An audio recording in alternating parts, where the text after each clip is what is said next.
speak to John Williamson, who's a fire consultant with the group UK Fire Skills. He joins me now. Thank you very much for coming onto the programme. Listening to Sarah there, how can it be in a developed capital city in 2017 that a building can get away with not having adequate fire alarms and fire sprinklers? Well, I don't think it's that the get away with not having the so-called things that have been mentioned. I think that very often people misunderstand what is required.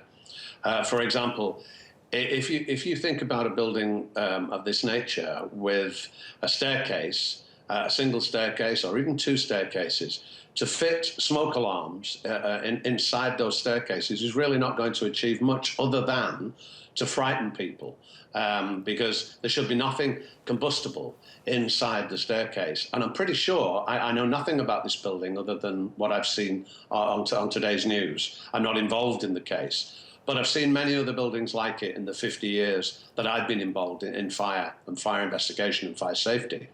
And there is this misconception. I'm pretty sure that fire safety in UK's buildings is high on the agenda.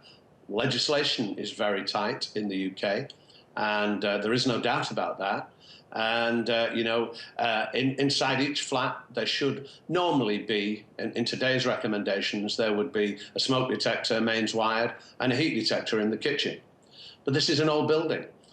Sure, I heard your commentator mention about no sprinklers.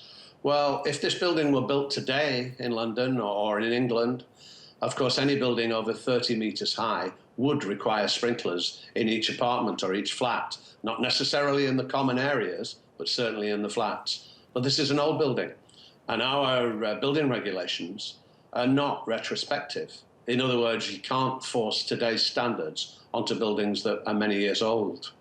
I appreciate you're not familiar with this particular building.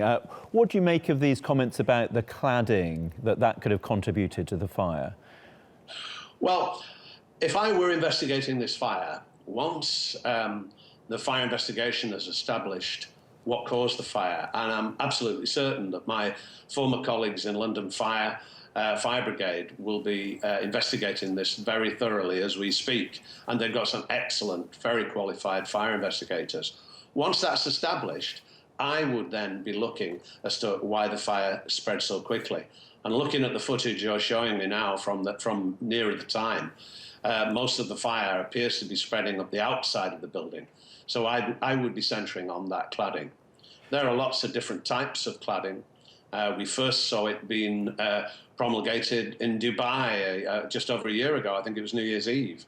And the world was quite shocked when we saw the huge building in Dubai spreading fire on the outside.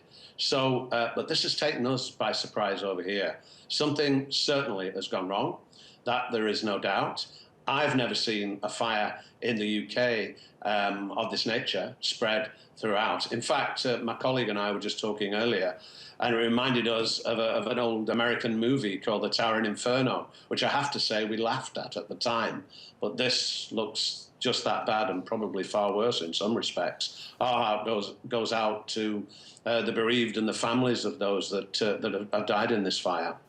John Williamson, thank you very much indeed for joining us.